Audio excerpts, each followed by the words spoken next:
I am your host, Nero Wolfe. Let's begin our journey. I was in the office, wondering if the humidity in the orchid rooms was making Wolfe's temper more damp or more combustible, when the doorbell rang. It was 10:14 on a Tuesday morning, and Manhattan was currently wrapped in a grey fog that made the brownstone feel like an island in a very dreary sea. Wolfe was behind his desk, occupied with a book on the irrigation systems of ancient Mesopotamia. He didn't even look up when the bell echoed. To Wolfe, a ringing doorbell is not an invitation. It is a rude interruption by a world that refuses to mind its own business.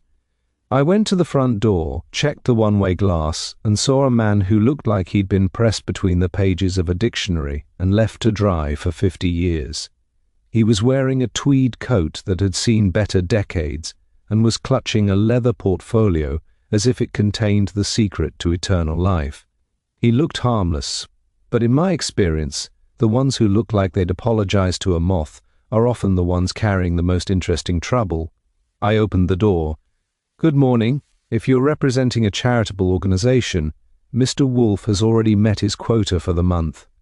"I am Dr. Alistair Thorne," the man said, his voice sounding like dry parchment rubbing together.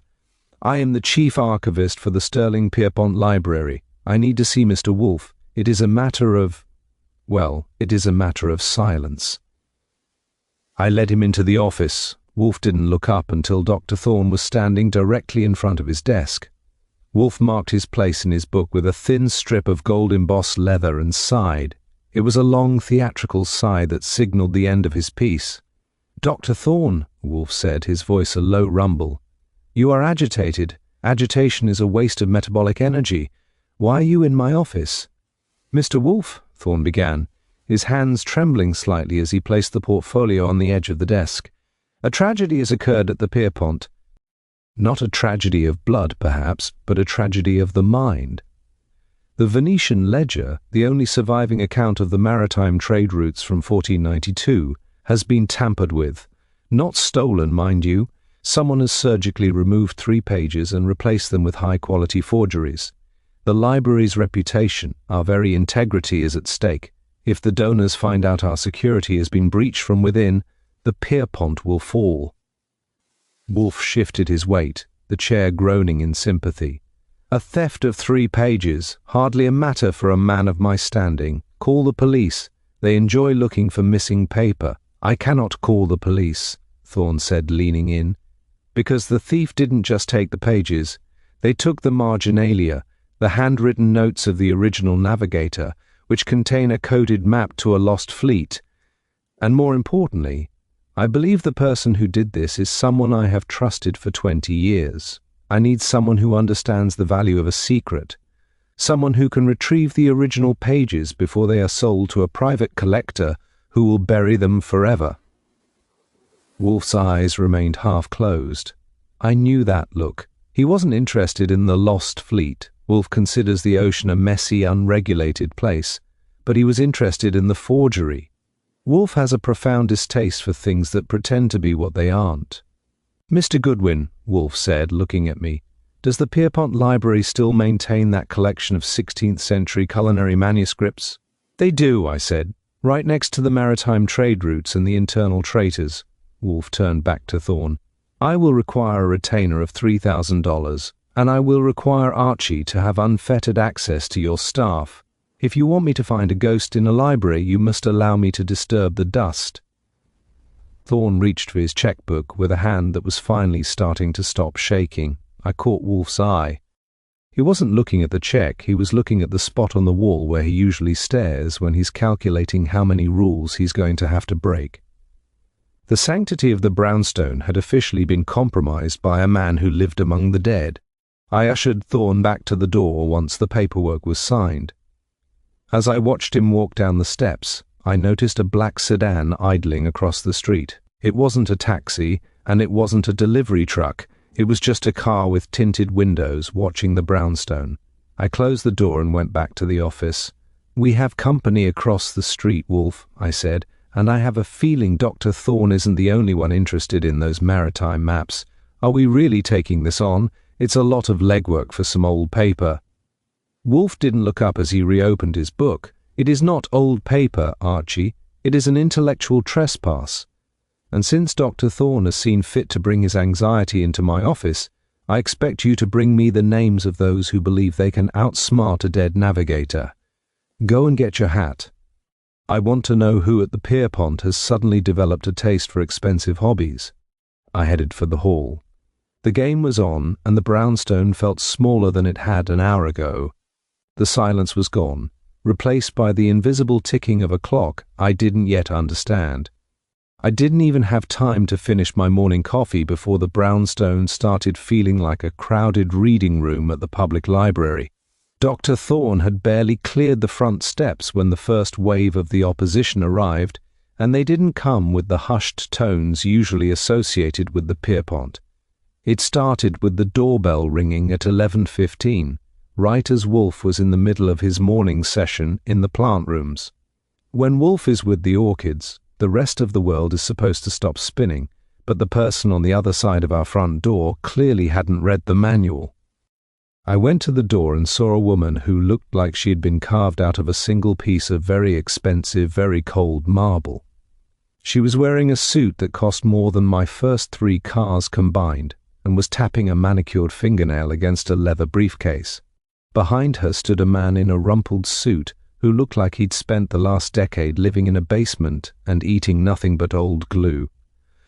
I opened the door and gave them my most professional "we're busy" look.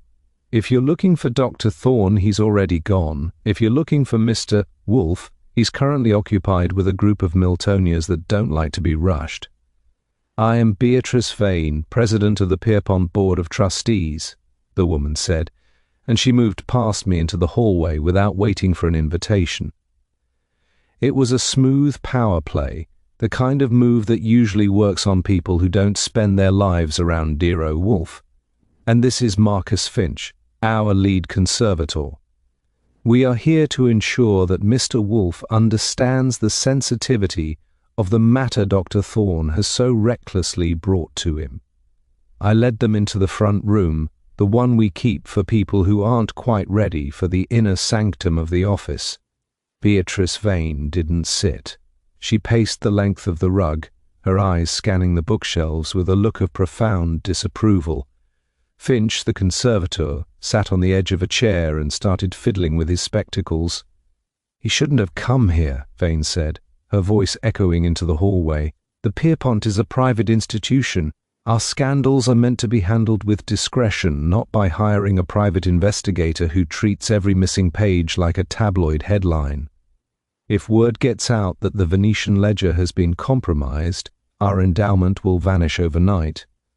"Then why are you here?" I asked, leaning against the doorframe. "If you want discretion, coming to the most famous detective in New York seems like a funny way to get it." She turned on me, her eyes sharp. "I am here to offer a counter-proposal. I want Mr. Wolfe to return the retainer to Dr. Thorne and step away from this case.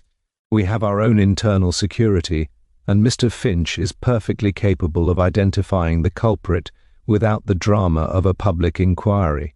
"I've already identified the method," Finch muttered, looking at the floor. "It was a precision cut. Whoever did it knew exactly how to preserve the binding. It wasn't a thief, it was a specialist." "Be quiet, Marcus," Vane snapped. I decided it was time to move the party. I led them into the office just as the elevator groaned, a sign that the great man was descending from the roof. A moment later, Wolfe entered. He saw the 2 strangers in his office, and his expression was that of a man who had just found a caterpillar in his salad. He didn't say a word. He walked to his chair, navigated the difficult process of seating his 1/7 of a ton, and adjusted his desk blotter by a 1/16 of an inch. "Archie," Wolfe said, not looking at our guests, "who are these people and why are they standing on my rug?" "This is Mrs. Beatrice Vane and Mr. Marcus Finch," I said. "They're from the Pierpont. They've come to tell us that we're fired before we've even started." Vane stepped forward. "Mr. Wolfe, I am prepared to double whatever retainer Alistair Thorne gave you if you will simply agree to drop this matter. It is a question of institutional stability." Wolfe's eyes went shut. They stayed shut for so long I thought he might have actually fallen asleep, but I knew better. He was insulted. Offering Wolfe money to stop working is like offering a cat money to stop chasing a mouse. It doesn't make sense to the biology of the beast. "Mrs. Vane," Wolfe said, his voice like a distant storm, "I have already accepted a commission. To accept a second commission to thwart the first would be a violation of my own internal logic, which is far more rigid than your board's bylaws.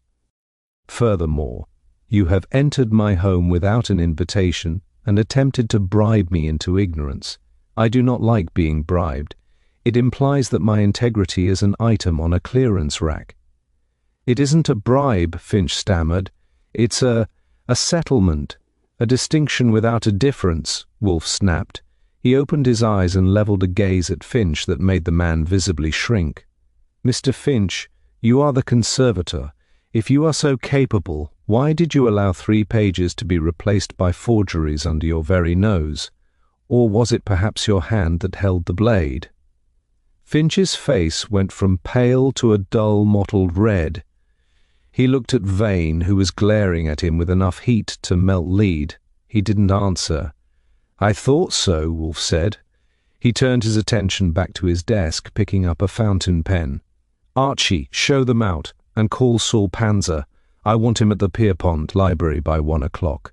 If the sanctity of this house is to be disturbed by the frantic denials of the guilty or the terrified, I might as well ensure the disturbance is productive."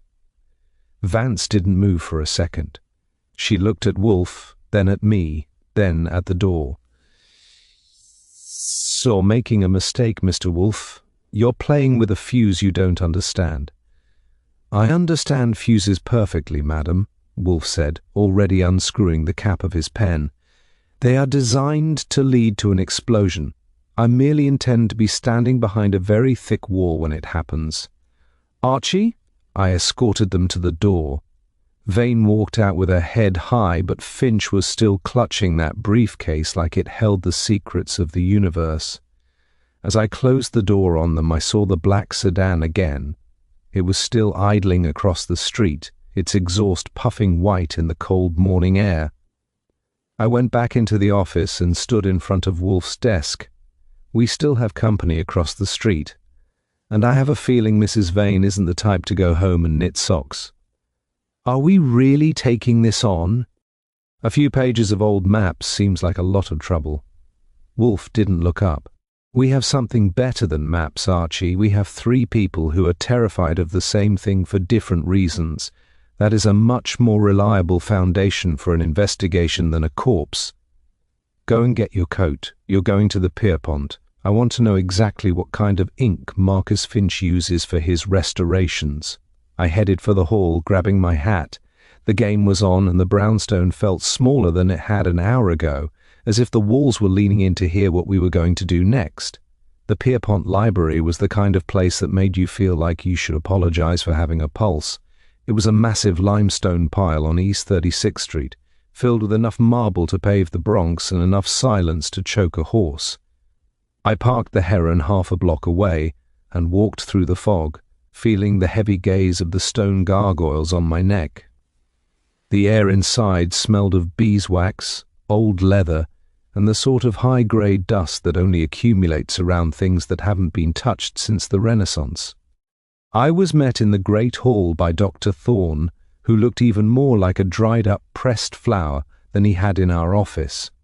He led me through a series of vaulted rooms to the restricted archives, where the air was climate-controlled, to a degree that made my teeth ache. There was a group gathered around a long oak table that looked like it had been salvaged from a medieval monastery. It was time to meet the cast of characters, and it was a lineup that would have made a jury reach for the aspirin. Beatrice Vane was there, looking like she was presiding over a funeral for a relative she didn't particularly like. Marcus Finch, the conservator, was huddled over a magnifying lamp at the far end of the table, his hands trembling as he examined a folio. But there were 2 new faces to add to the collection of headaches Wolfe had sent me to catalogue. The first was a man named Julian Spires. He was young, somewhere in his early 30s, with a haircut that cost more than my weekly salary and a smile that was a little too bright for a room full of dead books. Thorne introduced him as the library's chief development officer, which is a fancy way of saying he was the guy who convinced millionaires to part with their money in exchange for having their names carved in stone. Spires was leaning against a shelf of incunabula with an air of practiced nonchalance, but his eyes were moving over the room like a hawk looking for a field mouse. The second addition was a woman named Elena Rossi. She was a visiting scholar from Venice, brought in specifically to verify the provenance of the maritime collection. She was dark-haired, sharp-eyed, and had a way of looking at you that made you feel like you were a counterfeit she was about to expose. She was sitting with her arms crossed, watching Finch with an expression of pure, unadulterated skepticism. "So," I said, leaning against a pillar and taking out my notebook, "this is the team. Dr. Thorne says 3 pages of the Venetian ledger have been swapped for high-end fakes. I'm just curious, who had the keys to the vault during the last 48 hours? We all have access," Julian Spires said, his voice a smooth, buttery baritone. "The Pierpont operates on a system of mutual trust, Mr. Goodwin. We aren't a bank. We are a repository of human knowledge. Locking each other out would be antithetical to our mission. Trust is a great thing until someone uses it to buy a yacht," I said. "And knowledge is power, but in this town it's usually just a down payment on a penthouse. Mr. Finch, you're the expert on the physical stuff. When did you first notice the switch?" Finch didn't look up from his lamp. The paper was wrong. The original was a handmade hemp rag from the late 15th century. The forgery is excellent. It uses aged stock, but the sizing is off. It was done by someone who knows exactly how to manipulate the fibers. It's not just a copy, it's a tribute. "And the map?" I asked, looking at Elena Rossi. Dr. Thorne mentioned the marginalia was the real prize. "The handwritten notes of Francesco Valmarana," she said, her accent light but her tone heavy. "They were not just observations of the sea, they were coordinates. There is a legend of a sunken fleet off the coast of Crete, carrying the spoils of the fall of Constantinople. To a historian, it is a miracle. To a looter, it is a map to a treasure chest. I warned Dr. Thorne months ago that the security here was a joke. A joke that isn't funny anymore," Beatrice Vane snapped. "Mr. Goodwin, I have already expressed my desire to have this matter handled internally. Having you prowling around like a beat cop is not helping." "I'm not a beat cop," I said. "I'm a research assistant for a man who doesn't like being lied to, and right now this room is full of people who are holding their breath." "Mr. Spires, you deal with the donors. Has anyone expressed a specific interest in the Valmarana papers lately? Maybe a collector with a big checkbook and no conscience?" Spires hesitated for a fraction of a second, the kind of hesitation that Wolfe would have pounced on like a tiger. "We have many interested parties. It's a prestigious collection, but I don't keep track of their personal agendas." "That's a lie, Julian," Thorne whispered, his voice cracking. "You were the one who suggested we move the ledger to the display case for the winter gala. You were the one who insisted on the new lighting that blinded the security cameras for 3 hours during the installation." The room went cold. Spires didn't lose his smile, but it looked like it had been pasted on with the same glue Finch used for his bindings. Rossi looked at Spires with renewed interest, and Beatrice Vane looked like she was about to have a stroke. I walked around the table, taking in the scene. I didn't find the missing pages, but I found plenty of motive. Spires needed money to maintain his lifestyle. Finch had the technical skill to make the fakes. Rossi had the knowledge to know what was worth stealing, and Vane had the power to cover it all up to protect the library's name. I put my notebook away and headed for the exit. "I've seen enough for one morning. Mr. Wolfe will want to review these dynamics over his lunch. I'll be back tomorrow to look at those new lights you installed, Mr. Spires, and I'd advise nobody to try and leave town. The fog is thick, and Mr. Wolfe has a very long reach." I walked out of the library, but I didn't head for the car. I doubled back to the service entrance, making sure I wasn't being followed. I wanted to look at the library's trash. As I reached the alley, I saw a familiar black sedan idling near the corner. The driver was a man in a dark hat, his face obscured by the mist. He didn't move as I passed. He was just waiting, like a vulture on a fence, for something to die. I got to the heron and sat there for a moment, the silence of the library still ringing in my ears. Wolfe was right. This wasn't about old paper. It was about a group of people who had spent so much time among the dead that they'd forgotten how to be honest with the living. By the time I pulled the heron into the garage and walked the short distance to the brownstone, the fog had turned into a fine, biting drizzle. I let myself in, shook my coat like a wet spaniel in the hallway, and headed straight for the office. It was nearing lunch, which meant Wolfe would be in a state of suspended animation, mentally preparing his palate for whatever masterpiece Fritz was conjuring in the kitchen. I found him at his desk, staring at a small sprig of Cattleya trianae he must have brought down from the roof. He didn't look up as I sat at my desk and flipped open my notebook. I gave him the rundown: Spires's expensive smile, Finch's shaky hands, Rossi's sharp eyes, and the general atmosphere of expensive dread that permeated the Pierpont. Wolfe listened with his eyes shut, his fingers interlaced over his center of gravity. "And the new lights Mr. Spires was so eager to install?" he asked when I finished. "You mentioned they blinded the cameras. They're high-intensity LEDs," I said. "Great for showing off gold leaf and even better for washing out a security feed if you know the angle. Spires is our man for the opportunity, but he doesn't have the hands to slice a page out of a 15th century ledger without leaving a ragged edge. Finch has the hands, but he looks like he's afraid of his own shadow. Rossi has the brains, but she's an outsider. She'd need a partner to get past the vault's primary bolt." Wolfe opened one eye. "Partnerships in crime are like marriages, Archie. They begin with a shared goal and end with a dispute over the assets.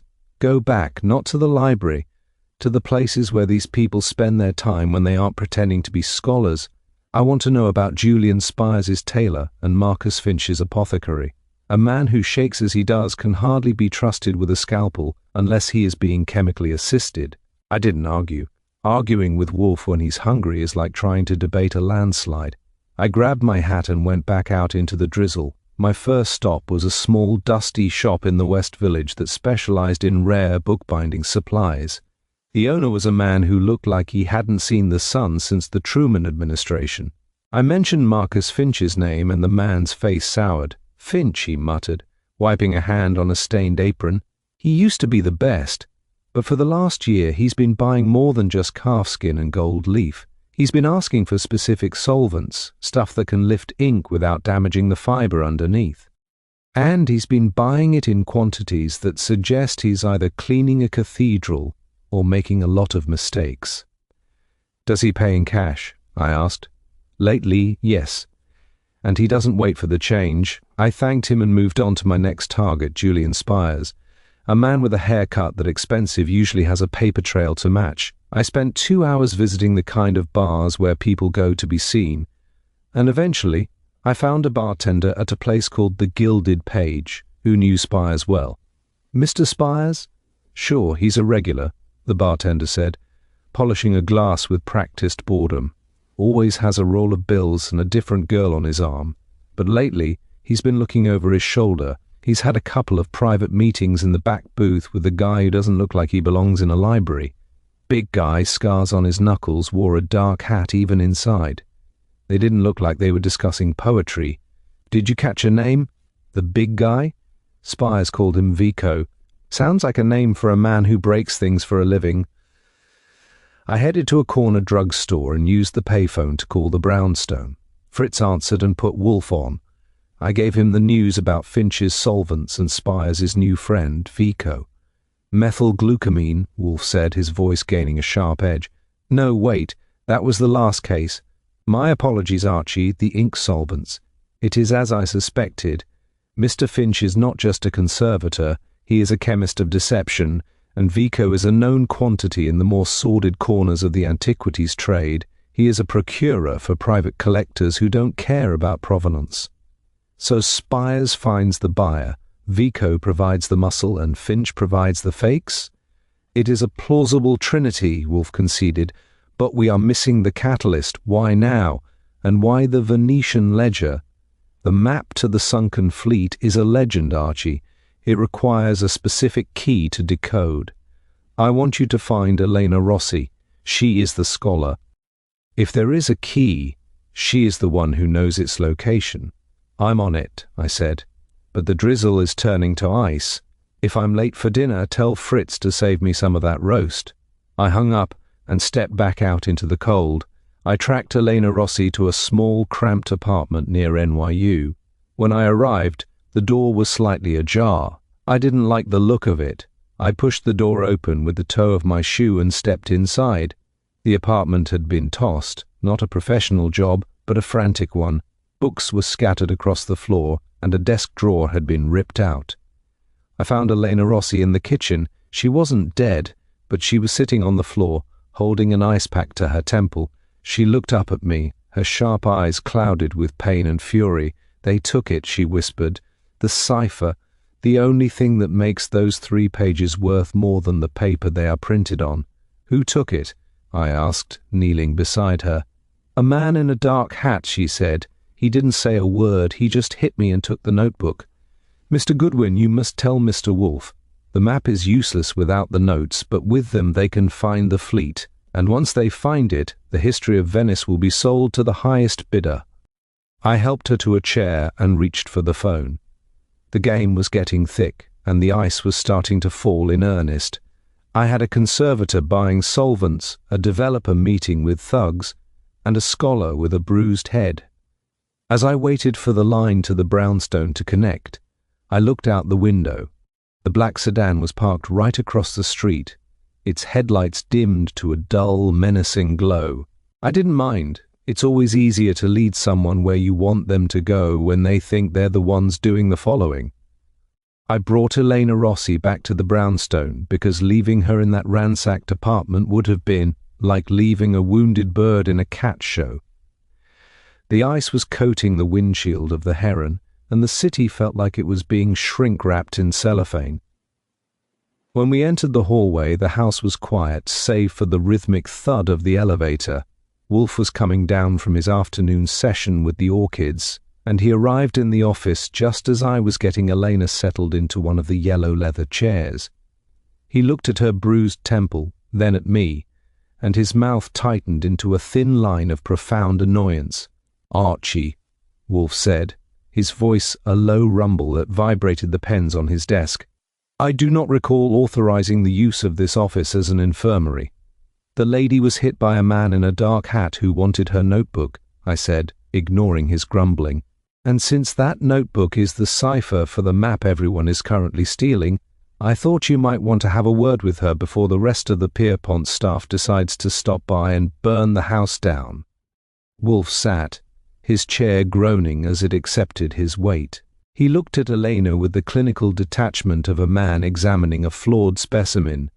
"Miss Rossi, you are a scholar of the Venetian archives. You possess a cipher, and yet you allowed yourself to be relieved of it in a manner that was both violent and, I suspect, entirely predictable. Why did you not seek sanctuary here sooner?" "I did not think they would move so fast," she said, her voice trembling with a mix of cold and anger. "The cipher is not a single book. It is a set of annotations I made from the Valmarana family private journals. Without it, the coordinates in the ledger are just numbers. With it, they are a trail to the gold." Wolfe leaned back, his fingers interlaced over his middle. "Gold is a tedious metal, Miss Rossi. It attracts the wrong sort of people. Archie, go to the kitchen. Bring Miss Rossi some tea and tell Fritz to prepare a light snack. And while you are there, check the spice pantry." I stopped in my tracks. "The spice pantry? Wolfe, it's 4 in the afternoon. Fritz has everything under control." "Check it," Wolfe repeated. I walked into the kitchen. Fritz was at the butcher block, his face pale. He didn't even look at me, he just pointed toward the small built-in cabinet, where Wolfe keeps his private collection of rare seasonings, the ones he imports from places I can't pronounce. The door was slightly ajar. I opened it and saw that the small jar of genuine saffron from Kashmir, a gift that Wolfe treated like a religious relic, was gone. In its place was a small white envelope. I didn't open it. I took it back to the office and laid it on Wolfe's desk. He didn't touch it. He stared at it for a full minute, his yellow eyes turning into slits. "A subtle trespass," Wolfe whispered, "to enter this house, to bypass the locks, and to remove something of personal value to me. It is not a theft of property, Archie. It is a communication. It is meant to demonstrate that the sanctuary of the brownstone is a myth." "Nobody followed me in," I said, my hand instinctively checking the holster under my jacket, "and Fritz was in the basement for 10 minutes getting the wine. But the front door was bolted. Whoever got in had a key or a very sophisticated set of tools." "Or they were already here," Elena said, her eyes widening. "The board members, the conservator, they were in this office yesterday." "They were in the front room and the office," I corrected, "but they weren't alone for a second, except for when I went to get their coats." Wolfe picked up the envelope with his thumb and forefinger. He opened it and pulled out a single slip of paper. He read it, then passed it to me. The note was typed on a high-grade bond paper, the kind you'd find in a corporate executive's office or a prestigious library. It said, "The silence you seek is expensive. Return the ledger to the dust, or the next thing missing will not be a jar. They're threatening us in our own house," I said, feeling the heat rise in my neck. "That takes a lot of nerve, Wolfe. Vico or Spires, it doesn't matter who did it, they've crossed the line." "It is more than nerve, Archie. It is desperation," Wolfe said. He stood up, which is a rare event when he isn't headed for the elevator or the dining room. He walked to the window and looked out at the ice-covered street. The black sedan was still there, a dark blotch against the white.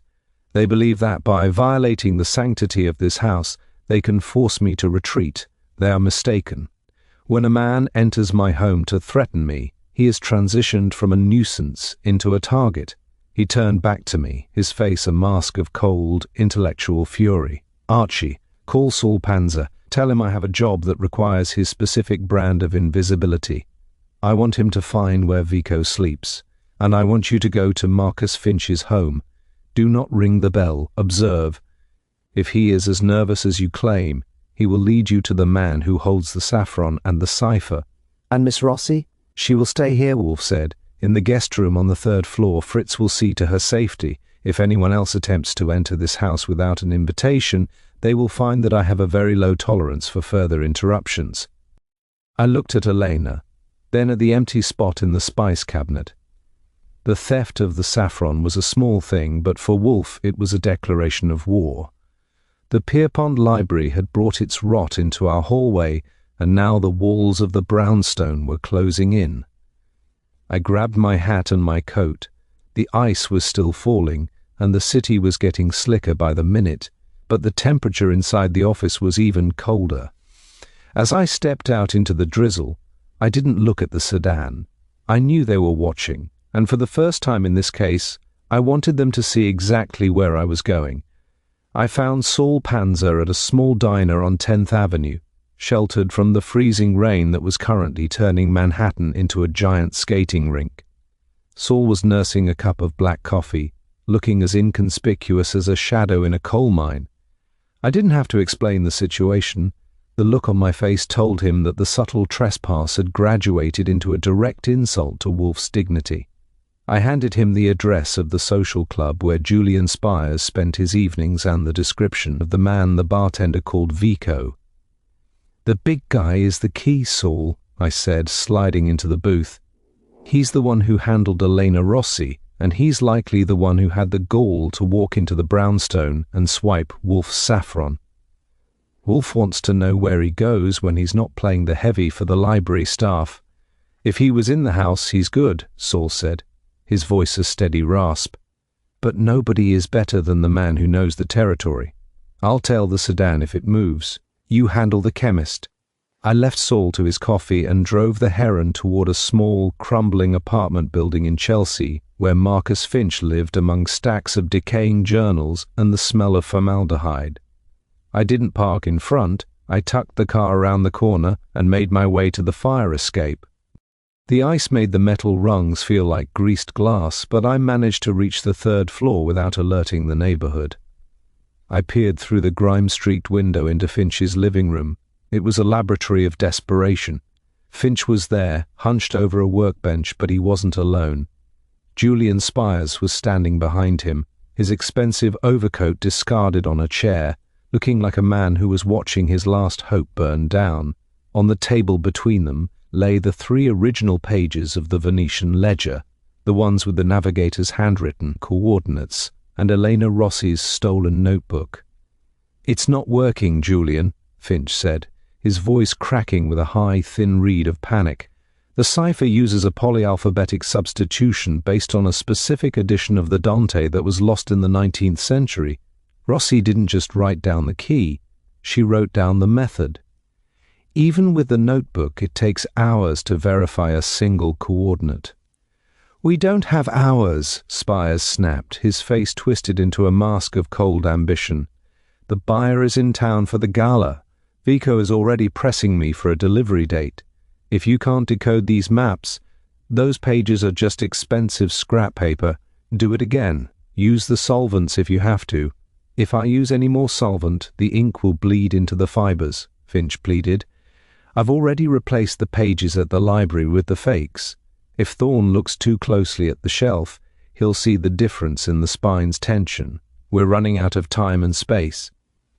I pulled back from the window, my breath hitching in the cold air. It was the confirmation Wolfe needed. Spires was the architect, Finch was the forger, and Vico was the muscle. But there was still a missing piece, the identity of the buyer, who had enough clout to make a man like Spires risk a prison cell. I climbed down the fire escape and headed for a payphone. I called the brownstone and got Wolfe on the line. I told him about the laboratory in Chelsea and the difficulty Finch was having with the cipher. "It is an elegant problem," Wolfe said, his voice sounding almost cheerful, which usually means he's about to lower the boom on someone. "They have the lock and they have the key, but they do not know how to turn it. Mr. Spires's greed has outpaced his intellect, a common failing among the ambitious. Archie, stay with them. If Vico arrives, follow the car. Saul is already in position at the other end. I want to know where that buyer is staying, and if they decide to destroy the evidence," I asked. "They won't," Wolfe said. "A man does not burn a lottery ticket just because he cannot yet read the numbers. They will cling to those pages until the very last second. Return here by midnight. I have a series of phone calls to make that will ensure Mr. Spires finds the silence he requested to be quite deafening." I spent the next 3 hours huddled in the doorway of a laundromat across from Finch's building. At 10:30, the black sedan pulled up. Vico got out, looking exactly like the nightmare Elena Rossi had described. He went inside and emerged 10 minutes later with Spires. They didn't have the pages. Spires was carrying the leather portfolio, but he was holding it with a protective ferocity that told me the prize was inside. They drove north toward the luxury hotels of Central Park South. I followed at a distance. The Heron's headlights dimmed. They pulled up in front of the Essex house, and Vico stayed in the car while Spires went inside. I didn't have to follow him to the room. I watched the lobby and saw who met him by the elevators. It was Beatrice Vane. The president of the board wasn't just trying to cover up a scandal. She was the one orchestrating the sale. She wasn't protecting the library's reputation. She was liquidating its assets before she retired. It was a clean, professional betrayal. I drove back to the brownstone, the pieces finally clicking into place like the tumblers of a safe. I found Wolfe in the office, nursing a glass of beer and staring at the empty spice cabinet. He didn't look up as I walked in. "It's a family affair, Wolfe," I said, tossing my hat onto the rack. "Vane is the buyer's agent, Spires is the middleman, Finch is the technician. They're selling the history of the Pierpont to save their own bank accounts." "And the black sedan?" Wolfe asked. "Still outside," I said, waiting for the word. Wolfe nodded, a slow, rhythmic movement of his massive head. "Then the pressure must be increased. If they believe they are close to a sale, they will become careless. Archie, call the New York Times. Ask for Mr. Olcott in the city room. Tell him that a prominent member of the Pierpont board is about to make a spectacular announcement regarding a discovery in the Venetian archives. Let the rumors do the work that the police cannot yet manage. By morning, the silence Mrs. Vane craves will be replaced by a clamor she cannot ignore. The game was no longer about shadows. We were moving into the light, and I had a feeling that by the time the sun came up, the Pierpont Library would have a very different sort of history to record. The morning sun didn't bother showing its face, leaving Manhattan trapped in a bruised purple light that made the ice on the sidewalks look like jagged teeth. Inside the brownstone, the atmosphere was even less inviting. Wolfe had skipped his usual pleasantries with Fritz and went straight to the desk, surrounded by a stack of morning papers that already carried the scent of the rumor I'd planted the night before. The headline in the Times was tucked away on page 12, but it was exactly where the right people would see it. Pierpont Archive discovery rumored. Board president to address Venetian ledger findings. Wolfe sat in his oversized chair, his eyes moving over the print with a grim satisfaction. The bait is in the water, Archie. Now we must ensure the fish feel the hook before they have time to spit it out. A panicked thief is a clumsy thief, and Mrs. Vane has spent too many years being composed. She will find the sudden spotlight quite blinding. The sedan is still out there, I said, peering through the slats of the Venetian blinds. Vico looks like he stayed awake all night on a diet of bad coffee and malice. If we push too hard, he might decide to stop watching the door and start coming through it. Let him come, Wolfe said, his voice a low, steady rumble. A man who relies on his fists is at a severe disadvantage when the floor is being removed from beneath him. Archie, get Mrs. Beatrice Vane on the phone. I do not want her secretary, I want the woman herself. Tell her that I have had a very interesting conversation with a certain bookbinder in the West Village regarding the chemical composition of 15th century hemp paper. I did as I was told. It took 3 tries and a threat to call the district attorney before Vane finally picked up. Her voice was like a shard of dry ice, smooth, cold, and capable of leaving a burn. I gave her Wolfe's message word for word, and I could practically hear her heart rate spike through the receiver. "Mr. Wolfe is overstepping," she said, though there was a microscopic tremor in her tone. "The Pierpont's internal affairs are not his concern. They became his concern when someone swiped his saffron," I told her. "He's a man of very specific appetites, Mrs. Vane, and you've managed to spoil his dinner. He'll see you at 9 o'clock tonight in his office. Bring Mr. Spires and Mr. Finch. If you don't, the next person calling you won't be a detective's assistant. It'll be a grand jury." I hung up without waiting for a reply. Wolfe was already back to his book, but he wasn't reading. He was orchestrating. For the next 3 hours he had me making a series of timed interventions. I called Julian Spires and told him that Elena Rossi had regained consciousness and was currently being interviewed by a specialist in polyalphabetic ciphers. I called Marcus Finch and mentioned that the New York police were very interested in his recent purchases of specialty solvents. By 2 o'clock, the phone in the office was ringing every 10 minutes. It was the sound of a conspiracy beginning to fray at the edges. Each suspect was being isolated, fed a different piece of the puzzle that suggested their partners had already turned. It was a classic Wolfe positioning, the psychological equivalent of a pincer movement. "Why the delay until tonight?" I asked, watching him adjust the orchid on his desk. "We have them rattled now. We could pick them up before sundown." "Rattled is not broken," Wolfe replied, his yellow eyes sharpening. "If we move now, they will have time to consult with counsel and craft a unified lie. By tonight, the suspense will have curdled their resolve.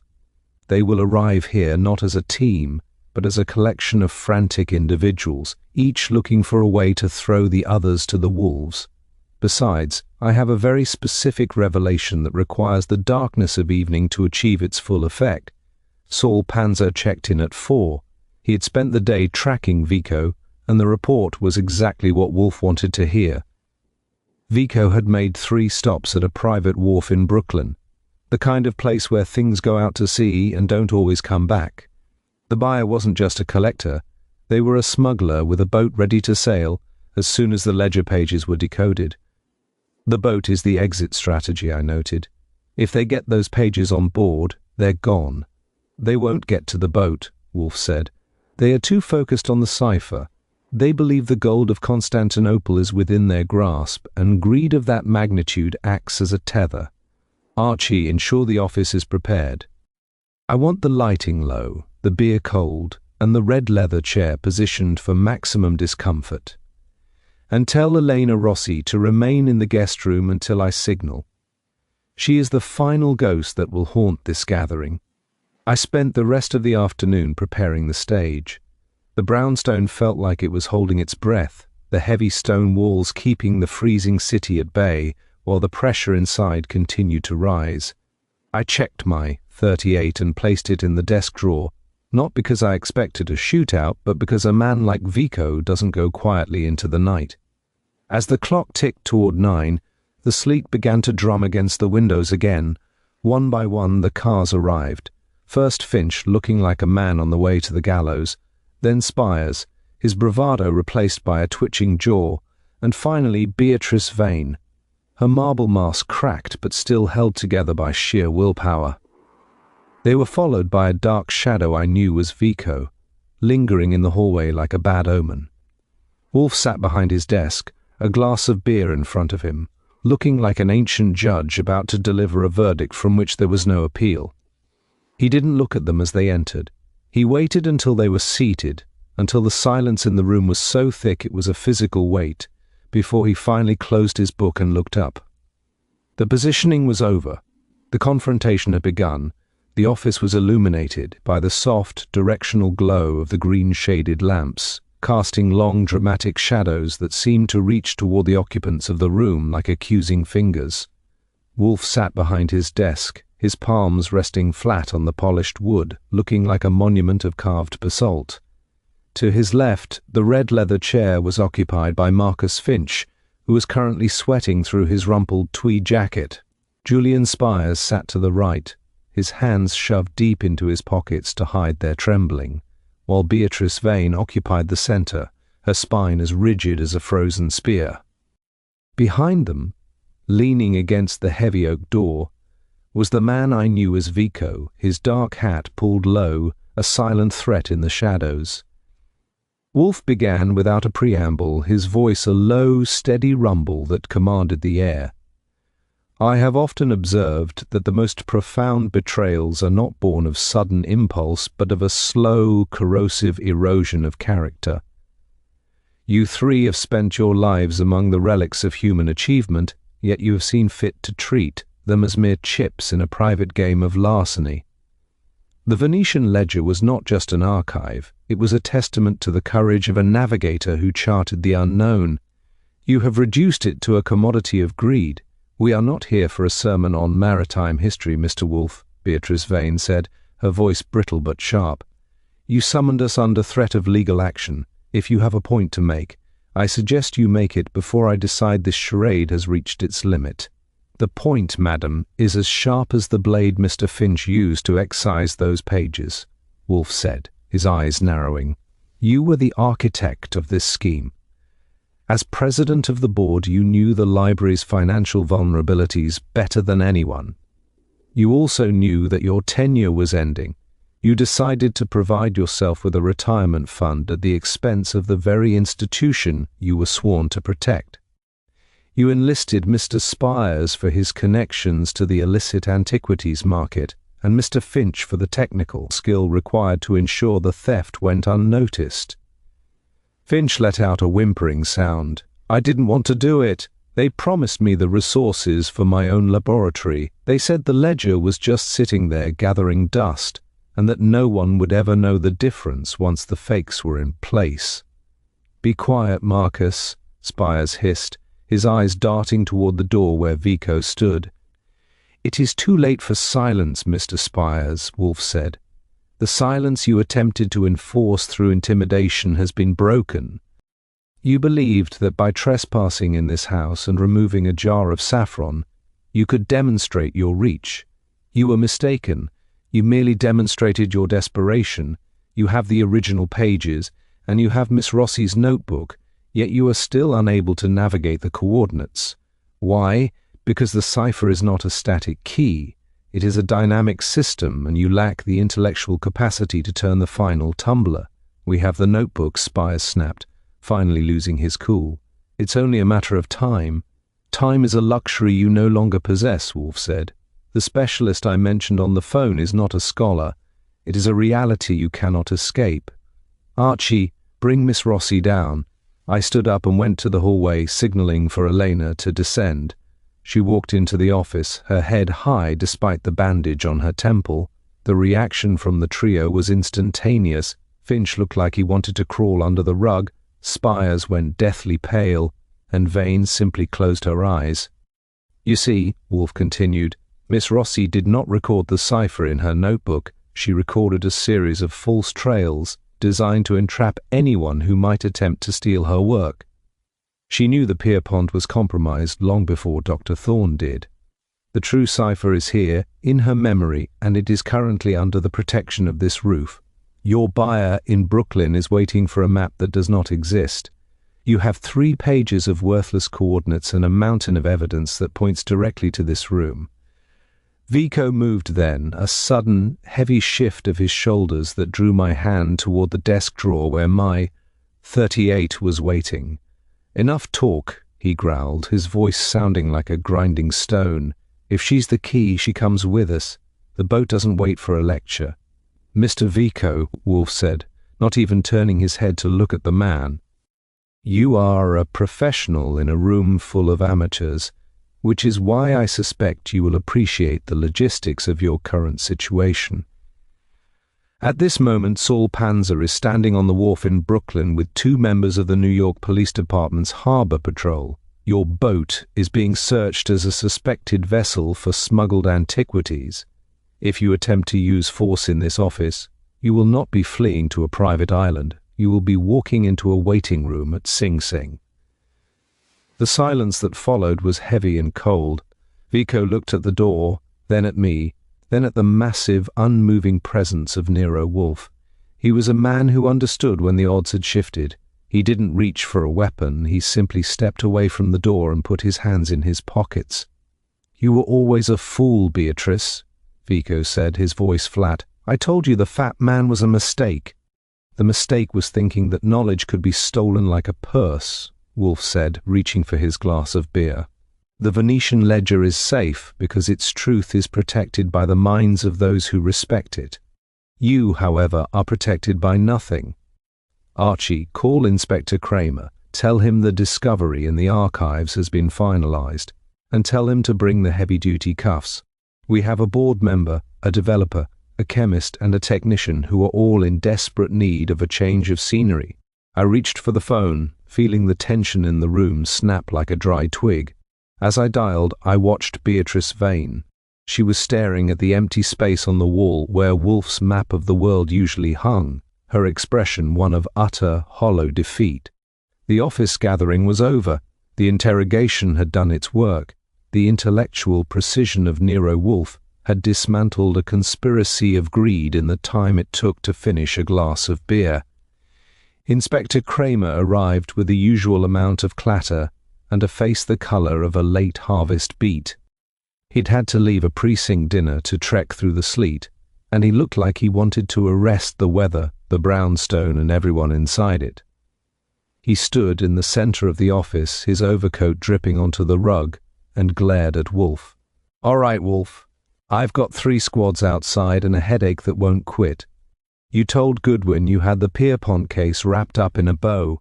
Start talking before I decide this is all a dream and go back to my steak. Wolfe didn't even look up from the glass of beer he was pouring. He waited for the foam to settle with the patience of a mountain before addressing the room. It is not a dream, Mr. Cramer, though it has the quality of a nightmare for the history of this city. You are looking at a triumvirate of greed. Mrs. Vane provided the motive and the authority. Mr. Spires provided the market connections, and Mr. Finch provided the technical deception. It was a beautifully calibrated machine until they attempted to grease the wheels with stolen saffron. "You're saying they all had a hand in it?" Cramer asked, pulling a cigar from his pocket and chewing on the end of it. "I thought this was just about some missing paper. It was a murder of history, Inspector," Wolfe said, finally meeting Cramer's eyes. Mrs. Vane discovered that her tenure at the Pierpont was drawing to an end without the financial windfall she felt her status deserved. She realized that the Venetian ledger, with its unique marginalia, was a prize beyond value to the right private collector. But she couldn't simply walk out with it.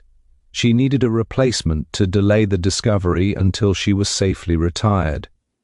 That is where Mr. Finch came in. I watched Marcus Finch. He was looking at his hands as if he'd never seen them before. Wolfe continued, his voice cutting through the silence like a scalpel. "The forgery was excellent, Mr. Cramer. Finch used genuine 15th century paper, harvested from the blank end sheets of less valuable volumes. He used iron gall ink, aged chemically to match the oxidation of the original. But he made one fundamental error, an error of arrogance. He assumed that because the original map was a maritime document, the ink would have been exposed to the salt air of the Mediterranean. He added a microscopic trace of sodium chloride to his formula to mimic the patina of the sea. And," Cramer grunted, "the ledger has not been near the sea in 400 years, Wolfe snapped. "It was kept in a landlocked monastery in the Italian Alps until the 19th century, and then in the climate-controlled vaults of the Pierpont. The original ink is as dry and salt-free as a desert bone. By adding that patina, Mr. Finch created a fingerprint of fraud that only a man of his specific chemical expertise would even think to include. It was the mark of a specialist trying too hard to be authentic." Julian Spires shifted in his seat, his face a mask of sweating silk. "That's just an opinion, Wolfe. You can't prove the pages we have in the portfolio are the originals just because of some salt." "I don't need to prove the salt, Mr. Spires," Wolfe said. "I have the notebook you stole from Miss Rossi, or rather I have the evidence of your attempt to use it. When you and Mr. Vico entered this house to intimidate me, you believed you were demonstrating your power. In reality, you were providing me with the final link. The envelope you left in my spice cabinet was sealed with the same adhesive Mr. Finch uses for his restorations, a unique blend of rabbit skin glue and a synthetic resin he imports from Germany. It is a signature as clear as a name on a check." Beatrice Vane finally spoke, her voice a hollow shell of its former authority. "You were never supposed to be involved. Alistair was supposed to just accept the loss. He was supposed to be the one who looked incompetent, not us." "A common failing of the conspirator," Wolfe remarked, "is the belief that the victim will play the role assigned to them. Dr. Thorne did not choose incompetence, he chose me, and I do not care for people who enter my kitchen without an invitation." Cramer took the cigar out of his mouth and signaled to his sergeants. "All right, take them. I want the portfolio, the notebook, and I want that big guy in the hallway searched twice. If there's a boat in Brooklyn, I want to know who was waiting on it." As the room cleared out, the heavy tread of the officers echoing in the hallway, the office felt larger and colder. Elena Rossi stood near the bookshelf, her hand resting on a volume of Dante. She looked at Wolfe with a mix of awe and exhaustion. "You knew about the salt before Mr. Goodwin even went to the library, didn't you?" "I suspected the impulse toward over-perfection," Wolfe said, closing his eyes. "In my experience, the more someone tries to convince you of their honesty, the more salt they are rubbing into the wound. Archie, show Miss Rossi to the guest room. I believe we have had enough history for one evening." I walked Elena to the stairs, watching as the police cars pulled away from the curb, their sirens muted by the falling sleet. The black sedan was gone, replaced by the grim reality of a precinct holding cell. When I returned to the office, Wolfe was staring at the empty spice cabinet again. "The salt, Wolfe? Really?" I asked, sitting at my desk. "That's a bit thin even for you." "The salt was a deduction, Archie. The glue on the envelope was the fact, but in this room a well-timed deduction is often more effective than a dozen facts. Now, if you are quite finished, I believe Fritz has managed to salvage the soufflé. It is a miracle I do not intend to waste. I grinned and started closing up the ledger for the night. The Pierpont library was safe, the forger was caught, and Wolfe had his dignity back. It was a typical Tuesday on 35th Street, only with more dust and a lot less saffron. The silence that followed the departure of Inspector Cramer and his entourage was a heavy, physical thing, the kind of quiet that only descends on the brownstone after the world has tried to kick the door down and failed. The air in the office still held the faint, lingering scent of Beatrice Vane's expensive perfume and the damp, metallic smell of the sleet that had clung to the officers' coats. I went around the room, straightening the chairs and moving the red leather one back those crucial 3 inches, returning the inner sanctum to its proper geometry. Wolfe hadn't moved. He was still behind his desk, but the book on Mesopotamian irrigation remained closed. He was watching the fire die down in the hearth, his features set in that mask of granite calm that usually means he's either contemplating the infinite or wondering if Fritz remembered to properly chill the beer for the nightcap. "Well," I said, leaning against the edge of my desk and lighting a cigarette. "The Pierpont still has its limestone facade, but it's short a board president, a lead developer, and a chemist." Dr. Thorne called from the precinct. He wanted to thank you for saving the institution's soul, though I told him saving might be a strong word for what's left of a place that breeds that much treachery. He's sending over the balance of the fee tomorrow morning by messenger. I told him to make sure the messenger doesn't wear a dark hat. Wolfe made a small sound in his throat, a grunt that served as his version of a chuckle. "Gratitude from a man like Thorne is a fleeting commodity, Archie. He is grateful now because the immediate threat of public disgrace has been averted. Tomorrow he will be resentful because he had to admit that his sanctuary was porous and his judgment of character was flawed.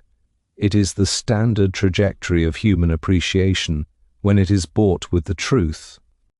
"Maybe," I said, "but he's better off knowing. That maritime map was turning into a death warrant for anyone who got too close to it. It makes the actual theft look almost clean by comparison.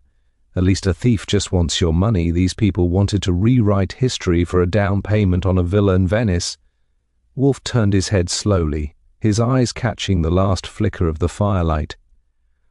"There is no such thing as a clean theft, Archie, especially when the item stolen is the collective memory of a civilization. Mrs. Vane did not view herself as a criminal. She viewed herself as an administrator of assets. To her, the ledger was not a testament to human courage, it was a dormant investment. That is the true horror of the intellectual criminal. They remove the humanity from the object until all that remains is a series of strategic maneuvers and a price tag. They do not steal to possess, they steal to liquidate." Fritz appeared at the door, his face a picture of relief now that the invaders were gone. He announced that dinner was finally ready to be served, nearly 2 hours behind schedule. Wolfe stood up, a process that always reminds me of a giant ship getting underway, and adjusted his waistcoat with a sharp, decisive tug. We moved into the dining room, where the table was set with the kind of precision that would make a diamond cutter weep. The smell of roasted lamb and rosemary filled the room, a sharp, cleansing contrast to the dusty, clinical atmosphere of the Pierpont library. As Wolfe carved the lamb with the focus of a surgeon, he didn't speak. He respects food too much to interrupt it with conversation, especially when it has been delayed by the clumsiness of criminals. It wasn't until we were halfway through the meal, with a bottle of Remke between us, that he returned to the matter at hand. "You asked earlier if the salt was a thin deduction," Wolfe said, setting his fork down with a deliberate click. "In this instance, the salt was the only thing that made sense. Mr. Finch is a man of vast technical knowledge but no imaginative empathy. He could not conceive of a world where a document remained inland and dry. He felt the need to add a sensory detail to convince himself of his own genius. It is a common failing of the forger, to add a lie so perfect that it becomes the very thing that exposes the deception. He was not defeated by my brilliance, Archie. He was defeated by his own lack of faith in the simplicity of the truth. "Well, he's a genius in a cell tonight," I said, reaching for the wine. "And Elena Rossi is upstairs probably wondering if she should ever trust a librarian again." I have to admit, Wolfe, the bit about the false trails in her notebook was a nice touch. Did she really plan that, or did you just give her the idea while I was out? "The truth needs no nudge, Archie," Wolfe said, his eyes roaming over the table with a flicker of satisfaction. "It only needs to be heard. Miss Rossi is a scholar. She understands that knowledge is a fortress. She merely provided the walls. I simply pointed out where the attackers had tripped over the moat. Now, if you are quite finished with your commentary, I believe Fritz has managed to salvage the endive salad. It is a miracle I do not intend to waste on further discussion of maritime larceny."